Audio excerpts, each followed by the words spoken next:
अपने 100 वर्ष पूरे कर चुके बिहार राज्य का इतिहास हजारों वर्ष पुराना है। असंख्य किताबों में इस अद्भुत धरती की गौरव गाथा वर्णित है, पर एक स्थान है जो आज भी इस अविस्मरणीय अतीत के साक्षात दर्शन करवाता है, पटना संग्रहालय। भारत के सर्वोत्तम संग्रहालयों में से एक इस संग्रहालय की स्थापना 1915 ईस्वी में हुई और 3 वर्ष उपरांत सन 1918 ईस्वी में इसे वर्तमान भवन में स्थानांतरित किया गया। यहां इतिहास के अनेक महत्वपूर्ण अवशेष संरक्षित हैं, जो अपने कालजयी सौंदर्य और ऐतिहासिक महत्व के कारण विश्व धरोहर के अंग हैं।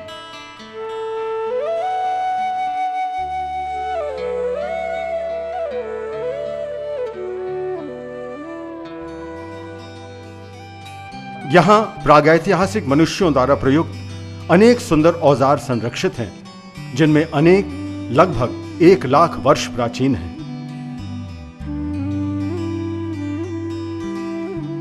यहां विश्व के सबसे महत्वपूर्ण नवपाषाणकालीन स्थलों में चिरांद, जिला सारण से उत्खनन से प्राप्त अनेक अस्थि औजार भी संरक्षित हैं।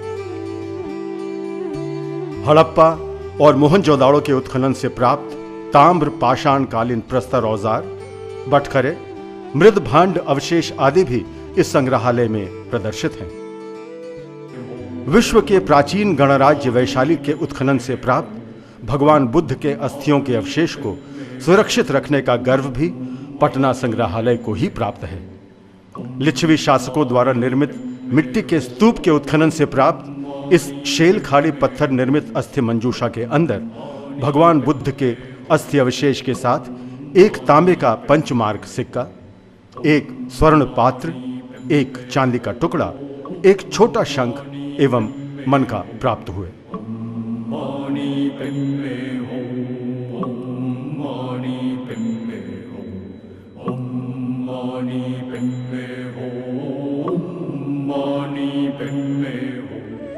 विश्व प्रसिद्ध चंवर धारणी की मूर्ति पटना संग्रहालय का एक महत्वपूर्ण आकर्षण है। दीदारगंज यक्षी के रूप में प्रसिद्ध यह मूर्ति मौर्यकालीन है, जो पटना सिटी के दीदारगंज से प्राप्त हुई थी। पूर्ण आकार में किसी नारी सौंदर्य को गढ़ने की आरंभिक प्रयास के बावजूद यह प्रतिमा एक आदर्श स्त्री का उत्तम उदाहरण है।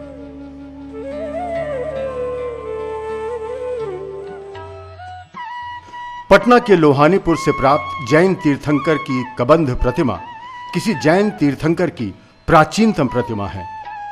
यह जैन धर्म ही नहीं, विश्व की प्रारंभिक धार्मिक प्रतिमा है। मौर्य काल का सिंह मुख, जो मसाढ़ से प्राप्त हुआ है, मौर्यकालीन कलाकारों द्वारा निर्मित प्राचीनतम सिंह मस्तक है, जिसमें सिंह के दांत मानव सदृश दिखाए गए हैं। शाल भंजिका की प्राचीनतम प्रतिमा इसी संग्रहालय में प्रदर्शित है। कई हिस्सों में मौर्यकालीन ओपयुक्त यह प्रतिमा मौर्य शुंगकालीन मानी जाती है। मौर्यकालीन मृण मूर्तियों के सर्वश्रेष्ठ नमूने, जो पाटलिपुत्र एवं बक्सर से प्राप्त हैं, देखने योग्य हैं। इनमें नृत्यरत केश सज्जा युक्त महिलाओं का मस्तक उल्लेखनीय है।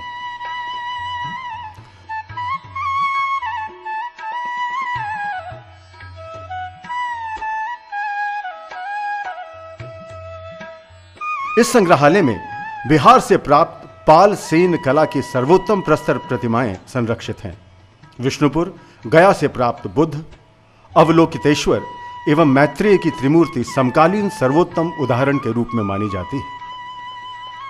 चौसा, बक्सर से प्राप्त गंगा घाटी की प्राचीनतम कांस्य प्रतिमाएं हमें शुंग काल से गुप्त काल तक की धातु कला की विकास यात्रा के साथ जैन कला के विकास के संबंध में जानकारी प्रदान करती हैं।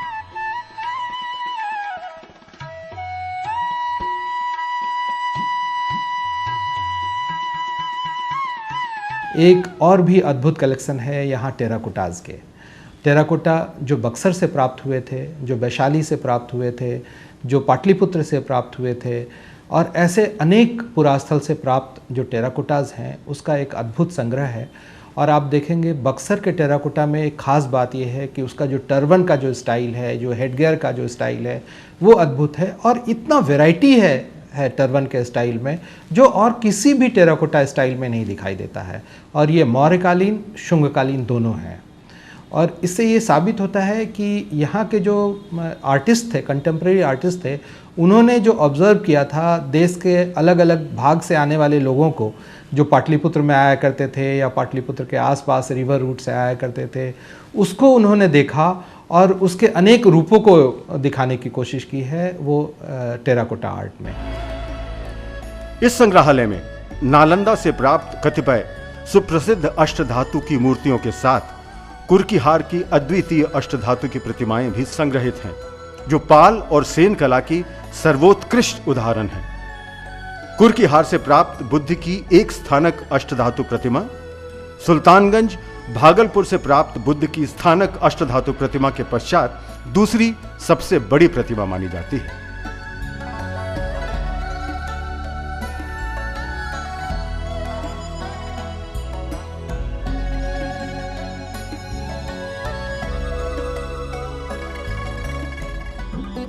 संग्रहालय में पटना कलम के चित्रों के अतिरिक्त मध्यकाल के अनेक दुर्लभ चित्र संग्रहित हैं, जिनमें मुगल शहजादे और शहजादियों के हाथी दांत पर बने चित्र विशेष रूप से दर्शनीय हैं।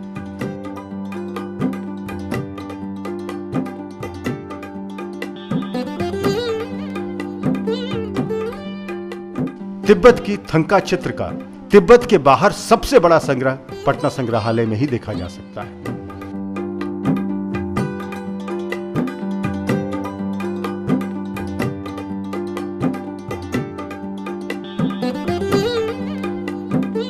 महापंडित राहुल सांकृत्यायन द्वारा प्रदान किए गए इस अनमोल खजाने में 100 से अधिक चित्र और लगभग 25 ब्लॉक प्रिंट हैं।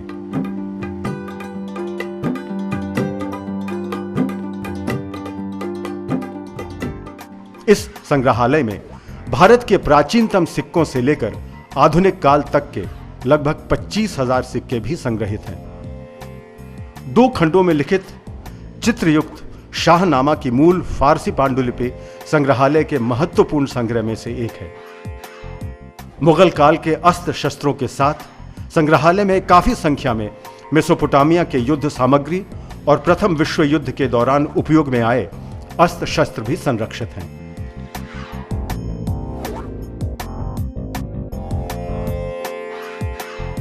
उन्नीस ईस्वी में आसनसोल के निकट प्राप्त 53 फीट लंबा फॉसिल वृक्ष भी इस संग्रहालय में प्रदर्शित है, जो चीड़ वृक्ष परिवार से जुड़ा डैडोक्लिसोन प्रजाति का माना जाता है।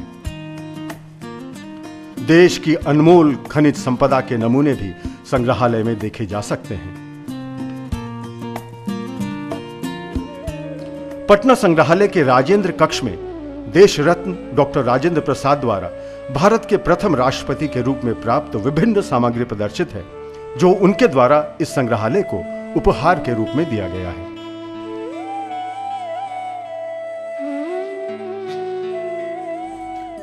मात्र पटना संग्रहालय का परिदर्शन ही किसी व्यक्ति को प्राचीन मगध साम्राज्य की समृद्ध सांस्कृतिक विरासत एवं भारतीय कला की विकास यात्रा से अवगत होने का सुअवसर प्रदान करता है।